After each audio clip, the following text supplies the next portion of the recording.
Well, that sucked. Colby, hit it.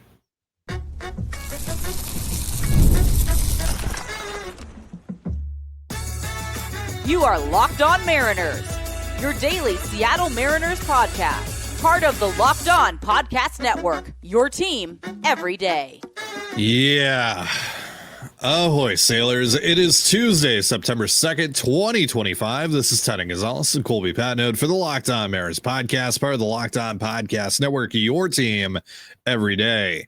This episode is brought to you by FanDuel. Football season is around the corner. Visit the FanDuel app today and start planning your futures bets now. And as always, if you want to hear from me and Colby even more and help support the show, you can check out our Patreon. All you have to do to check that out is click the link in the description of this episode. Mariners get absolutely embarrassed last night by the Tampa Bay Rays. 10-2, the final score. Dreadful start from Luis Castillo. Equally bad day for the offense. This club is now 1-3 on this very, very important road trip against a couple of teams that they have to win games against, and they're just not doing that right now, and it is very, very frustrating. Where do we even begin here, Colby? Dealer's choice, I guess. I mean, players taking terrible at bats. You have pitchers just throwing non-competitive pitches, and that's really the crux of it. Is that the Mariners' effort last night was just not competitive, and we can't. We don't dare question the competitive integrity of these professional athletes. We can't do that. So it can't be them. So if it's not the players, I'm trying to figure out: is it the travel? Is it the weather? Is it too hot? Maybe too humid? They've been held accountable left and right by their manager, who definitely has their back. So obviously Dan isn't the problem either. He was recommended by Lou Piniella, don't you know? So it can't be Dan, it can't be the players. So it's got to be the travel or the humidity or the heat. Did they think it was going to rain last night and they were just ready for that rain delay? Maybe that was it, because they sure didn't look like they thought the game started at 4:30. So I don't know. Maybe the wrong color Gatorade, perhaps. In maybe they wanted orange and they got yellow instead. I hate yellow Gatorade, so that would make. Who wants orange? Yeah. Well, I mean, I don't want that either. But then I have bigger questions about this club if their favorite Gatorade is orange.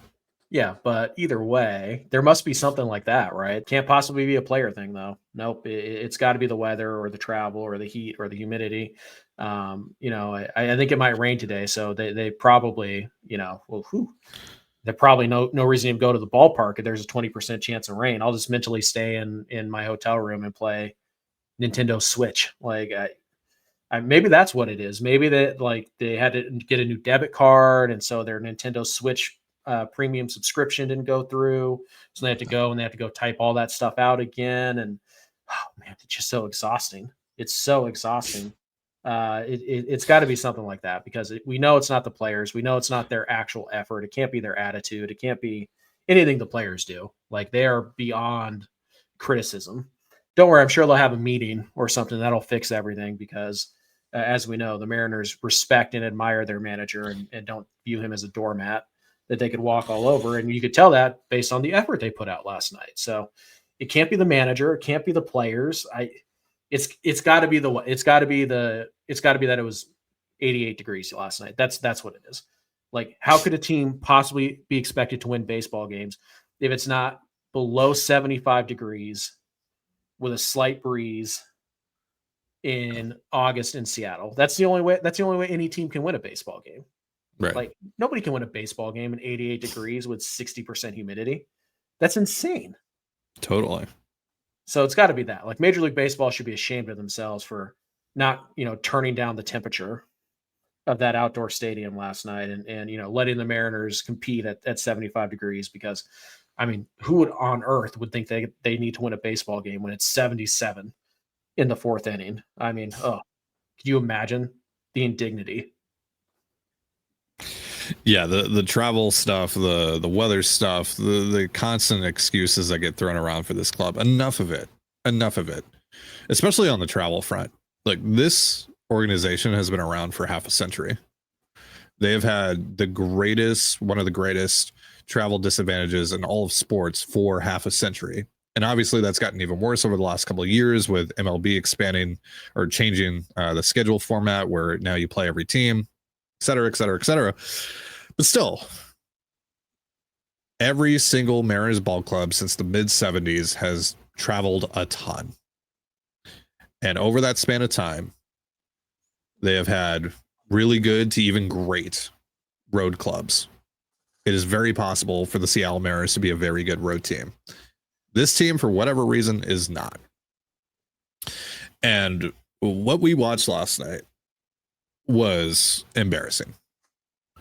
You've got 24 games to go, and you're on the verge of giving this fan base just its second playoff berth since 2001. Since I was 5 years old. I'm 29 now.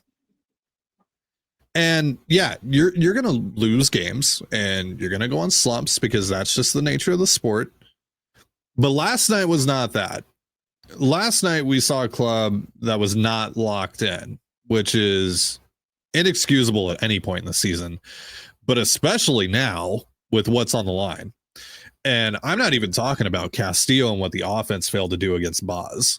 I'm talking about Randy getting picked off in the first, Mitch Garver taking 3 consecutive called strikes, JP Crawford's error, so many lethargic plays and lethargic at bats, and frankly, guys just not being 100% locked in.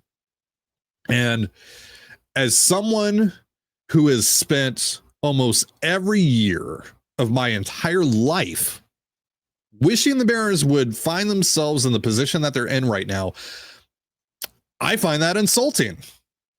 And look, when things go wrong, you know, it's easy for fans to call out effort, and a lot of the time, you know, it's misguided and frankly inappropriate. Because, you know, for as much time and care as we put into these teams as fans, you know, the people in that clubhouse, they're living it. So they obviously care. I'm not saying they don't, but last night was not their best effort. I think that's pretty safe to say. I think that's a very reasonable thing to say if you actually watch the game. And I watched, unfortunately, all 9 innings of it last night. There is a clear lack of urgency and a clear lack of energy with this club. And I think a lot of that starts with, frankly, the hyper positive approach of this club where it's like, hey, don't worry about it. We'll get them tomorrow, which works in May, in June, in July. But you're getting to the point now where there might not be a tomorrow. And there are nothing but sharks in the water in October. And you need to be one of them, right? Like, you need to have that killer instinct, because we can all smell the blood of the Astros and the Royals. And if you don't find that killer instinct, even if you make it in October, you're going to get smoked. Sorry to say, you're going to get smoked if you don't have that killer instinct in October. And, you know, look, to your point, Colby, I don't care how positive the clubhouse and those around the club every day want to try and keep things. It's about time someone gives this club the real. And that is, you're not an accomplished organization.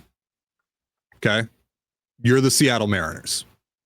You're the only franchise in this entire league that's never made it to the World Series, and you've been around for basically half a century. Sorry to say, you don't get the benefit of the doubt. All right? And yeah, real quick, just to be fair here, the people that make up this specific group, especially the players, have nothing to do with the majority of those failures. I totally get that. But you know what a good chunk of them have been a part of? Getting swept in the ALDS, blowing a great opportunity to win the division in 2023, blowing a 10-game lead in 2024. Those wounds are still very fresh for me as a fan, and also as someone who covers this team every single day. And in those moments, as they were happening, as you know, I watched the Rangers celebrate getting to, you know, the playoffs on your field in 2023. I wanted nothing more than to see this team get back there and redeem themselves. And now we're here, right? Now we're here. And seeing performances like last night, knowing damn well what the situation is and what the consequences are, I felt embarrassed. And I hope they do too. And frankly, some of us need to stop bending over backwards to make excuses for this club while acting like the fans who've been there and done that and have 40 some odd t-shirts to show for it are the problem. It shouldn't be a hot take or, viewed as some toxic statement to say that we're tired of waiting for a real winner and demand better. And I truly believe this team, even with all the issues they've shown over the last couple of road trips, can be a real winner. I really do. I really believe in this group, but they need to start playing like it. And last night was not it. Last night was unacceptable. All right. So let's switch gears here. Let's talk about Luis Castillo. What specifically is going on with him? We'll dive into that in just a moment. But first, a reminder, this episode of the Locked On Mariners podcast is brought to you by both Prize Picks and FanDuel. This episode of Locked On Mariners is brought to you by Prize Picks, the daily fantasy app where making the right call can actually pay off. You and I make decisions every day, but on Prize Picks, being right means cashing in. With football back, Prize Picks is the simplest and fastest way to get in on the action. Just pick more or less on 2 to 6 player projections, and you can turn your takes into real prizes, all in less than 60 seconds. It's quick, easy, and a great way to follow along with football. Download the Prize Picks app today and use the promo code LOCKEDONMLB to get $50 in lineups after you play your first $5 lineup. That's promo code LOCKEDONMLB for $50 in lineups after your first $5 play. Prize Picks. It's good to be right. The NFL season is here, and FanDuel is making sure you're ready for kickoff with a can't-miss offer. Right now, new customers can bet just $5, and if your bet wins, you'll get $300 in bonus bets to use across the app. FanDuel makes every game more exciting, whether you're watching your team or just keeping an eye on your fantasy lineup. It's quick, easy, and the best way to add a little more energy to Sundays. So, are you ready to play? Download the FanDuel app now by visiting FanDuel.com to get started. That's FanDuel.com to place your first $5 bet. And you're listening to the Locked On Mariners podcast. For instant reactions following every Mariners game, be sure to tune in to the Mariners postcast with Anderson Hurst and Christopher Crawford, available on both the Locked On Mariners YouTube and podcast feeds. Locked On has also put together a survey to learn more about our listeners and make your favorite podcasts even better. Go to lockedonpodcast.com/survey to get started. Everyone who completes a survey will be entered for a chance to win one of 10 $100 Amazon gift cards. Either scan the QR code on the screen or click the link in the description. All right, so we've gotten our therapy session over and done with. We needed to let some stuff out there. Hopefully you're still with us. Let's dive into Luis Castillo a little bit here, Colby. 4 consecutive bad starts now for Luis, 3 of them on the road. Obviously, he has been a guy that has struggled on the road. His stuff just has not played up as well as it has at T-Mobile Park historically. Pitching out of the stretch has been a problem pretty much since Luis has gotten here. Even at his most dominant points in his Mariners tenure, he has struggled at times to pitch out of the stretch. So there have always been, some of these issues that we have seen from Luis over the course of this really rough stretch for him. But when you're watching him right now, what is ultimately going awry? I mean, I guess the answer is everything, but more specifically, what are you seeing? The frustrating thing about Castillo is it's the same thing every year. Like, Luis is a guy who does not tinker in the offseason, right? He's not a guy who adds new pitches. He's not a guy who changes his delivery, and he rolls into the regular season, and usually it's pretty good. And for most of this year, pretty good. But the frustrating thing about Luis is that we know he's not the same pitcher he was 2 years ago or 3 years ago. And we've seen very little tangible changes. He's not experimenting with new pitches. He's not changing pitch mix all that much. He's not, tweaking the delivery at all, or there's no visible changes. And yet year after year, we see the same problems. Pitching from the stretch is a problem for him. We know this. We know his mechanics are out of whack when he starts missing glove side or arm side badly with fastballs. And usually there's no fix for that in the middle of a start. He never seems to figure that out. And then when he figures that out, oftentimes he ends up missing glove side with his off-speed stuff really badly. And so they're just this like fine tune where you have to be perfect to get, your command to a respectable level. Because what Luis Castillo does not have right now is the stuff to survive with below average command. He does not have it. So he needs at least average command, and he's never really had like plus command. I would say in the past, he's had above average control and average command, but because the stuff is so good, he can make mistakes in the middle of the plate and get away with it. He can't do that right now. He can't hit the corners. So if he wants to throw a strike, he has to throw things in the middle of the plate, and the stuff is not good enough for him to live in the middle of the plate. So right now there's something going on mechanically. He says he's healthy. I don't know if I believe him because we saw down velos last night again. But he says he's healthy. So to me, there's something mechanical going on here.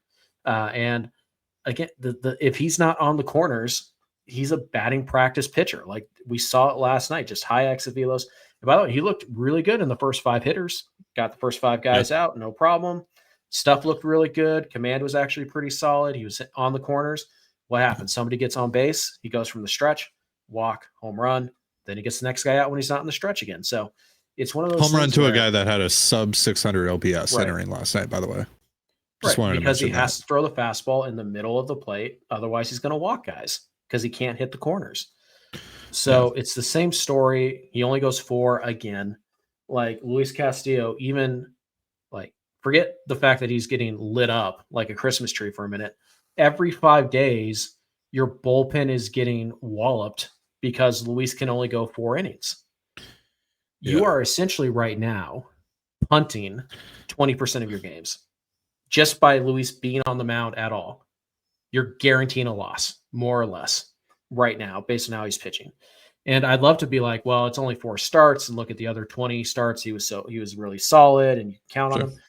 Cool, you're not wrong, but also it's September 2nd. I don't care about the other 20. I care about the last 4, and I care about the next 4 because those are the 8 starts that are going to determine whether or not I get into the playoffs or not. And I can't kick games because this guy can't throw strikes. Because the only way this guy can not walk every hitter he faces from the stretch is to put it down the middle of the plate. Like that is the problem. And I think it's fair to question right now if Luis is flexible enough to make changes that clearly need to be made. And again, it's a tricky situation because for the first 22, 23 starts, however many it was before the last 4, it was good enough. I mean, it wasn't ace-like, but it was number 4. Like it was good. It was solid. Yeah. You were happy. Again, we said so many times over the course of the season, like, where would this club be right now had they traded Luis in the offseason? So, yeah, I mean, he was really good for what they ultimately needed over the course of most of this year. And right now, if we had to grade Luis's season as a whole, I would still give him a fairly positive grade. But the deeper this rough stretch goes, the more bitter of a taste I'm going to have in my mouth about his season as a whole. Yeah. So, yeah, it's just straight. I mean, like the way to classify it really is just non-competitive. He was non-competitive last night. He was non-competitive in Philadelphia. He was non-competitive in New York. That's just not going to get it done, especially from your vet. Yep. And, Jake Mangum getting on with an infield single shouldn't completely derail things, especially against your vet. But that's exactly what happened yesterday. Mangum gets on, he steals a base. Castillo, he walks Palacios on 4 pitches or 5 pitches. And then boom, 3-run home run to, again, a guy that had a sub 600 OPS entering last night's game. A guy that had hit 3 home runs all year long entering last night's game. Yeah, he's a 4A catcher. Yeah. Yeah, that guy is only in the major leagues because he's a great defender. Nick Fortes, he's a fantastic defender. He's one of the best defensive catchers in the game. He's not known for his bat. And literally last night, I was saying just, before or during the Palacios at bat, I was like, just walk Palacios and go after Fortes because, he can't hit. and then boom, 3-run bomb. Unfortunately, right now, Luis Castillo can't pitch. So yesterday on the Patreon, you talked a little bit about wanting to see the club kind of experiment, especially with its bullpen over the course of the next month, in preparation for hopefully the postseason. So we'll talk about that in just a moment. But first, a reminder, this episode of the Locked On Mariners podcast is brought to you by Upside. Are you still paying full price for gas? Stop leaving money behind. Get real cash back every time you fill up with the free Upside app. Simply download the free Upside app in the App Store or Google Play right now and start earning cash at the pump today. Use my limited time promo code SEASON, that's SEASON, and get an extra 25 cents back per gallon on your first fill up. You can make up to $300 a year just from buying the gas you already needed. And at first I thought it was too good to be true, but it's totally legit. Real people are getting paid just to make their daily commutes, and you can too. Plus, you can cash out anytime to your bank account, PayPal, or an e-gift card for Amazon and other brands. Don't let this offer drive on by. Download the free Upside app now using my limited time promo code SEASON for a limited time 25 cent per gallon bonus. That's promo code SEASON. Offers vary by user and location. Go to upside.com for terms and conditions. And you're listening to the Locked On Mariners podcast. So again, on yesterday's episode of CTZ Mondays on our Patreon, patreon.com/control the zone, by the way, if you want to sign up for that. Colby and I talked about the Mariners potentially experimenting a little bit with their roster in order to prepare for maybe some situations that could come up in October, assuming that they get there, of course. Also, trying some guys out, like, playing Harry Ford, talking about like how much playing time, kind of like what we talked about on yesterday's episode of Locked On, like how much playing time do you give Harry Ford, all that, like figuring out like who can hang, how do you deploy these guys, what's the best way to optimize this roster, but more specifically, what's the best way to optimize this bullpen and preparing for situations in October, like, hey, it's game 2 of the ALDS and it's 3-2 Mariners, but the heart of the Blue Jays order or whatever is coming up. It's Bichette and Guerrero, etc. Let's go to Munoz now, right? And Munoz, how many times has Munoz pitched out of the ninth inning, outside of the ninth inning this year? I think once. He has 1 4-out save, maybe twice. Yeah. I mean, he's probably pitched a couple times in extras, but that's not really what I'm talking about. I'm talking about like before the ninth inning. So yeah, so doing that a little bit, getting him out of his comfort zone, but it's a balancing act, right? Because like you also need to win these games, right? You need to put yourself in the best position to succeed in these games. So you don't want to get too cute with things. Sure, but also you're entering a stage right now where you're basically already in the playoffs. Yeah, and that's because you've lost 12 of your last 19 to put yourself in a position where you basically are in a month-long playoff stretch now, more or less. So you might not have a choice anyways, but yeah, there's definitely, you don't want to necessarily, just use Munoz in every single high leverage spot for the month. Whereas in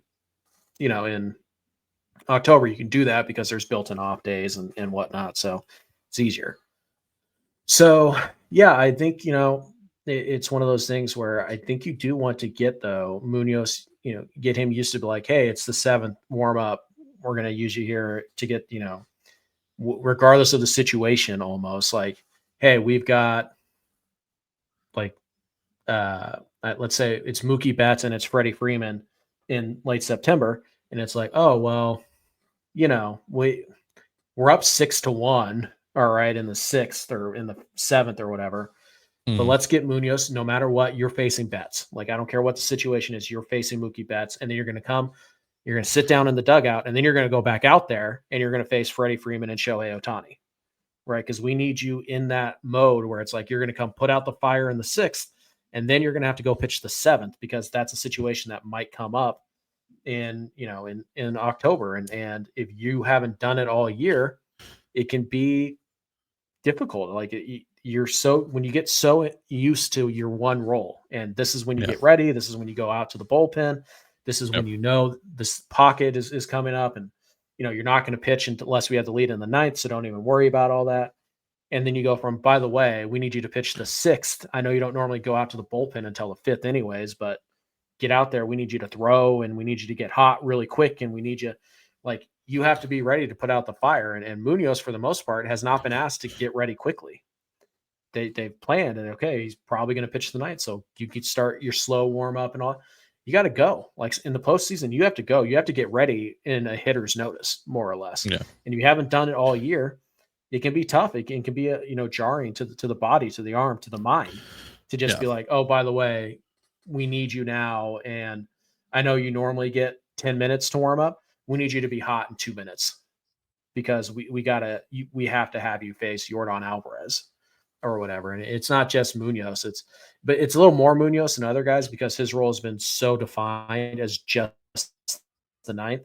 But like, you need Gabe Spire to be ready to get, able to get ready in a one hitter stretch. And you need Bizzardo and like these guys, Prash, you have to get these guys out of innings based roles and get them in the mindset of situational roles that may occur in the fifth inning or may occur in the 12th inning.